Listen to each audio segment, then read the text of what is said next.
Gracias, presidente. Compañeras, compañeros senadores, el día de hoy, a nombre propio del senador Martín Orozco, del senador Fernando Herrera, del senador Francisco Búrquez y del senador Héctor Larios, venimos a presentar esta propuesta de reformas a diferentes leyes, como ya se ha dado cuenta aquí por parte de la presidencia.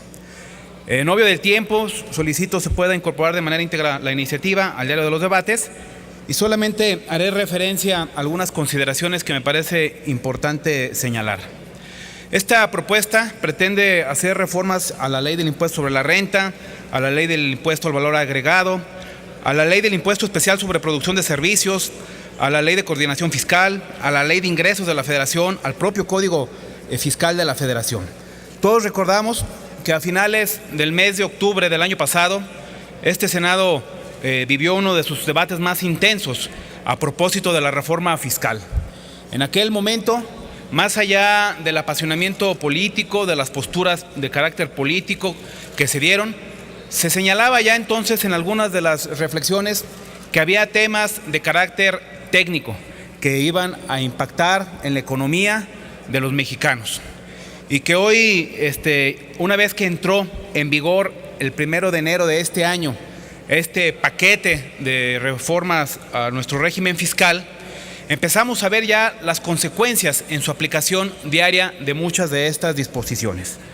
Y una de ellas tiene que ver con lo que llamaban o conocíamos todos como los repecos, el régimen de pequeños contribuyentes, aquellas personas que tenían un pequeño negocio familiar, que tenían un pequeño negocio del cual apenas subsisten y que ahora con las reformas se incorporan al nuevo régimen fiscal y que les afecta en su economía, pero sobre todo en la propia posibilidad de cumplir con las obligaciones que ahora se ponen en estas nuevas leyes.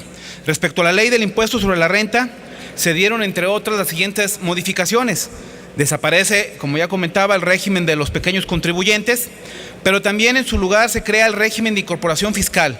Dicho régimen se describe en el artículo 111 de la Ley del Impuesto sobre la Renta y establece lo siguiente, cito: los contribuyentes, personas físicas que realicen únicamente actividades empresariales, que enajenen bienes o presten servicios por las que no se requiera para su realización título profesional, podrán optar por pagar el impuesto sobre la renta en los términos establecidos en esta sección, siempre que los ingresos propios de su actividad empresarial obtenidos en el ejercicio inmediato anterior no hubieran excedido de la cantidad de 2 millones de pesos. Por consecuencia, los repecos, al entrar en vigor esta nueva disposición, desaparecen y tienen que incorporarse a nuevo régimen fiscal. Pero esto nos trae una serie de complicaciones, porque ahora las obligaciones que adquieren es, entre otras, entregar a sus clientes comprobantes fiscales por sus ventas o prestaciones de servicios. Para esos efectos, los contribuyentes podrán expedir dichos comprobantes utilizando la herramienta electrónica de servicio de generación gratuita y de factura electrónica que se encuentra en la página de internet del SAT. Por otro lado, también deben de registrar sus ingresos, gastos, inversiones y deducciones vía internet. Deben pagar con una tarjeta de débito, crédito o de servicios o con un cheque a nombre del contribuyente para poder deducir los gastos superiores a los 2,000 pesos.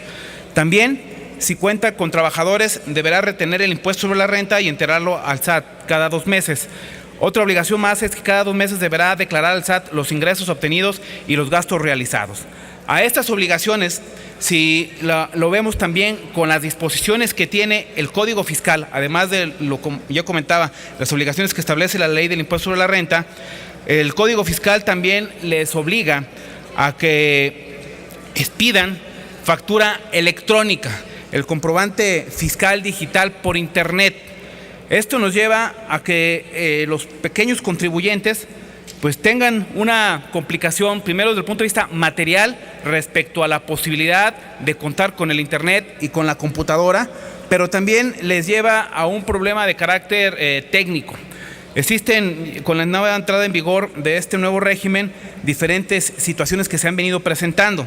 Por un lado, existe desconocimiento respecto al nuevo régimen de incorporación fiscal y de la factura electrónica, de sus obligaciones y repercusión al no cumplimiento de estas obligaciones. También se ha presentado saturación en las oficinas del SAT para recibir orientación directa. Aun cuando el SAT ha dicho que ha puesto en sus diferentes puntos módulos de asesoría, información para poder orientar a los pequeños contribuyentes, la verdad es que están saturados. Materialmente ha sido imposible dar respuesta a la demanda de asesoría, servicios y aclaraciones para cumplir con estas nuevas disposiciones. Y así lo han reconocido incluso diferentes funcionarios del SAT. La propia Procuradora de Defensa del Contribuyente así lo ha reconocido desde el punto de vista que les ha sido materialmente imposible cumplir con esta posibilidad de dar apoyo, orientación por parte del SAT a los contribuyentes.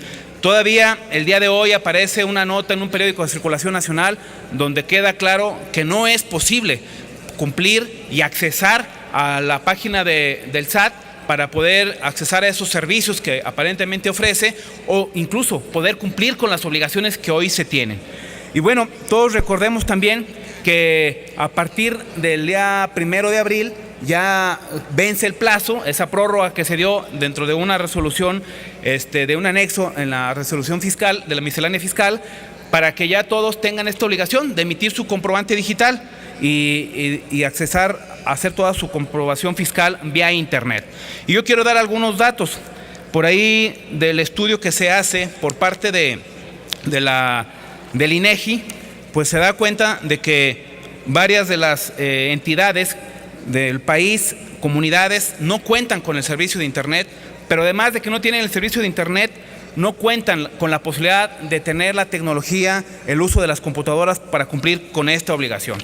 Esto nos ha llevado a que en varios puntos del país, en diferentes estados, todavía la semana pasada en Tamaulipas, se dio un problema muy grave de manifestación donde cerca de varios de miles de contribuyentes, personas que tienen un pequeño comercio, la carnicería, una cocina económica, se están manifestando y ya han establecido la imposibilidad material de cumplir con esta obligación. Es un tema social que nada le va a repercutir a las finanzas del país y que pudiéramos hacer mucho por aquellos que todos los días se ganan la vida en un pequeño negocio, que tienen un negocio de 30, 40 años, que es familiar y que hoy les es materialmente imposible cumplir con una obligación fiscal y que los estamos arrojando a la informalidad. Ojalá y podamos entrar a discusión de este tema por el bien de estas familias. Es cuanto, presidente. Muchas gracias. Gracias.